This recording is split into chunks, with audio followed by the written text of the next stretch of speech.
जय हिंद। सर, मेरा नाम आदित्य मिश्रा है। मैं मध्य प्रदेश का रहवासी हूँ और मध्य प्रदेश का आर्डर मुझे अलॉट हुआ है। सर, मेरी फील्ड ट्रेनिंग इंदौर में हुई। सर, मैं अपने फील्ड एक्सपीरियंस को खाकी वर्दी, जो इसको हम बड़े गर्व से पहनते हैं, उससे जोड़ के देखता हूँ। सर, मैंने एक बड़ी अहम चीज़ सीखी कि ये सिर्फ एक कोई भव्य परिधान नहीं है, परंतु अपने साथ जिम्मेदारियाँ और उत्तरदायित्व भी लेके आता है। सर, कोरोना एक ऐसी असाधारण चुनौती थी जिसने हमें भी और बाकी सभी फ्रंटलाइन वॉरियर्स को एक काफ़ी बड़ी चुनौती दी। सर, मैं खुद भी संक्रमित हुआ और बहुत शुरुआत के दिनों में, और भाग्यशाली रहा कि सकुशल वापस आ पाया। सर, मेरे फोर्स के कई लोग ऐसे थे हमारे जो इतने भाग्यशाली नहीं थे, ना अपने घर लौट पाए।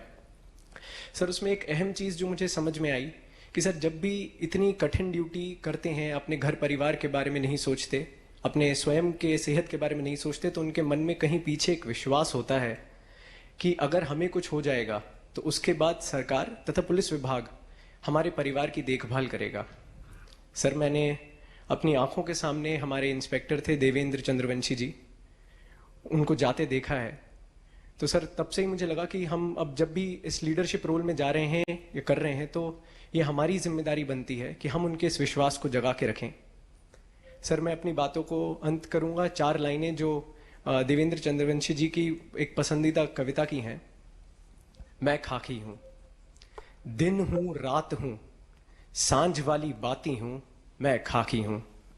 होली में रमजान में, होली में रमजान में देश के सम्मान में अडिग कर्तव्यों की अविचल परिपाटी हूं, मैं खाकी हूं। कभी आहत हूं, कभी चोटिल हूं, और कभी तिरंगे में लिपटी रोती सिसकती छाती हूं, मैं खाकी हूं। जय हिंद सर। आदित्य जी, आपने इंदौर में काम किया तो जो पुलिसिंग की दुनिया का काम होता है उसका तो शायद आपको अवसर नहीं मिला, क्योंकि इंदौर के ऐसे संकट के कालखंड से गुजरना पड़ा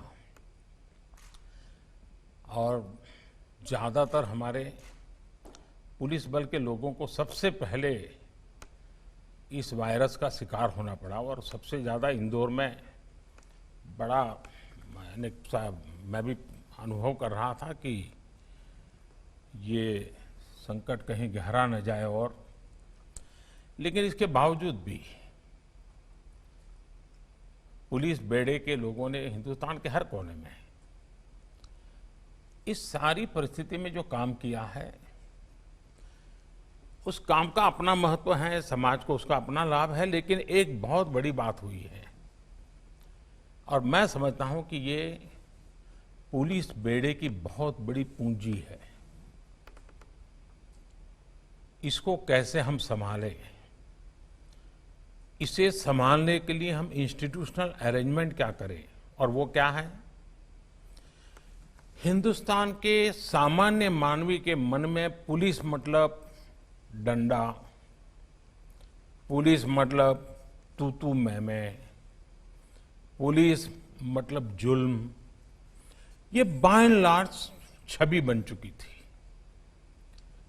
इसका मतलब ये नहीं कि समय समय पर पुलिस ने मानवता के काम नहीं किए हैं।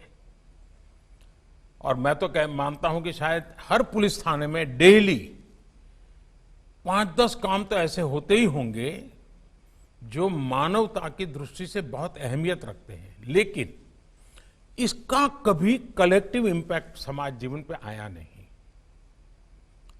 छुटपुट घटनाएं बनी रही। कोरोना के कालखंड में देश के हर कोने में खाकी वर्दी के लोग जब गीत गाते हैं, गीतों के द्वारा लोगों को शिक्षित करने का प्रयास करते हैं, खाकी वर्दी के लोग फुटपाथ पर बैठे हुए लोगों को खाना पहुंचा रहे हैं, पानी पहुंचा रहे हैं, खुद रिस्क लेकर के कोरोना के मरीज को ले जाते हैं, ये दृश्य देश ने देखे हैं। एक मानवीय चेहरा हमारी खाकी वर्दी का लोगों के मन में स्थिर हो चुका है। अब हम लोगों का जिम्मा है कि कोरोना वायरस के संकट के काल में भी जिस प्रकार से खाकी वर्दी का जो भीतर पड़ा हुआ मानवता का अंश था, जो कभी कभी टुकड़ों में दिखता था, वो एक संगठित स्वरूप में नजर आया है। ये बहुत बड़ी पूंजी है। मैं तो चाहूंगा कि हर पुलिस थाने में, वहां की स्कूलों के माध्यम से, कि कोरोना के कालखंड में हमारे इलाके के पुलिस के लोगों ने कैसे मदद की, हस्तलिखित अंक तैयार करें, थाने को आकर के भेंट दें। आप देखिए ये विरासत बन जाएगी और देश भर के हर पुलिस थाने से वहां पर कोरोना काल में मानवता के जो काम हुए हैं उसको अगर हम लिख लें, फिर उसको ऑनलाइन व्यवस्था करें, आप देखिए ये एक आपकी बहुत बड़ी अमानत बन जाएगी।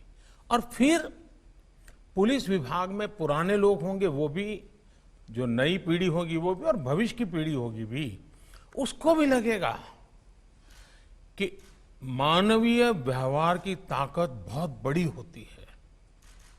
और मुझे विश्वास है कि इस कोरोना कालखंड में आप लोग, क्योंकि उसी समय आपको फील्ड में जाने का मौका मिला, लेकिन आपके सामने वही काम रहा। आप उसमें से जो अच्छी बातें हैं लोगों को पहुंचाएंगे, और खाकी के प्रति गर्व होना ये बहुत अनिवार्य है। खाकी से रौब नहीं, खाकी से गर्व होना चाहिए। खाकी के सम्मान को मैं कभी झुकने नहीं दूंगा। जितना भाव मेरे मन में तिरंगे के प्रति होता है, वैसा ही भाव मेरे भीतर मेरे यूनिफॉर्म के लिए भी होना चाहिए।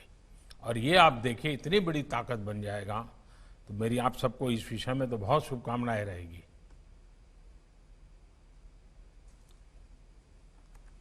नेक्स्ट। जय हिंद सर।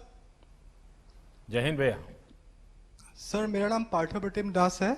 मैं जोरहाट डिस्ट्रिक्ट असम से रहने वाला हूँ। मुझे असम मेघालय कैडर एलोकेट हुआ है। मैंने कंप्यूटर इंजीनियरिंग एनआईटी सूरत से किया है। फेज़ 1 के ट्रेनिंग के बाद मैंने डिब्रूगढ़ डिस्ट्रिक्ट में अपनी डिस्ट्रिक्ट प्रैक्टिकल ट्रेनिंग ख़त्म की है।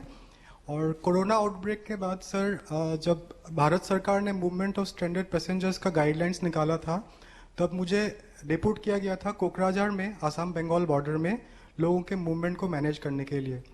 तब सर जो रजिस्ट्रेशन प्रोसेस और जो व्हीकल्स आती थी उनका रजिस्ट्रेशन हम करते थे, और एक डेटाबेस हमने बनाया था गुवाहाटी में, ताकि लोगों का ट्रेसिंग हो सके। सर वहाँ पे कुछ चैलेंजेस जो हमने फेस किए हैं, लोग हज़ारों किलोमीटर साइकिल से चल के वहाँ आते थे, तो वहाँ पे हमने काफ़ी अच्छी सर्विस प्रोवाइड की थी, लोगों को खाना पहुँचाया था। जो चल के आए थे उनको बसेस में रेस्पेक्टिव रीजनल सीटिंग सेंटर्स में हमने भेजा था। और सर उस वक्त पुलिस वालों को भी काफ़ी अच्छे से ब्रीफ करना पड़ा था, क्योंकि हम खुद भी इन्फेक्ट हो सकते थे, बल्कि कुछ लोग वहाँ से इन्फेक्ट हुए भी थे सर। और सर ये जो लोग आए थे, कुछ लोग स्टूडेंट्स भी थे जो 1 महीने के से ज़्यादा फंस चुके थे लॉकडाउन के वजह से, सब घर वापस आ रहे थे।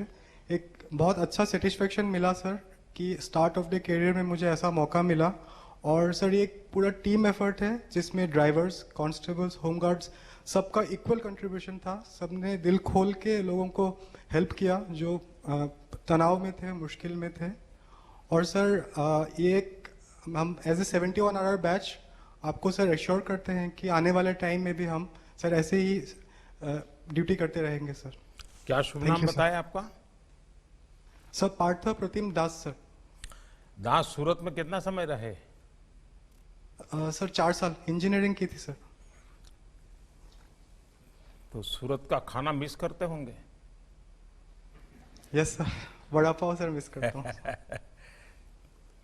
आसाम और सूरत की कॉमन चीज पता है क्या है?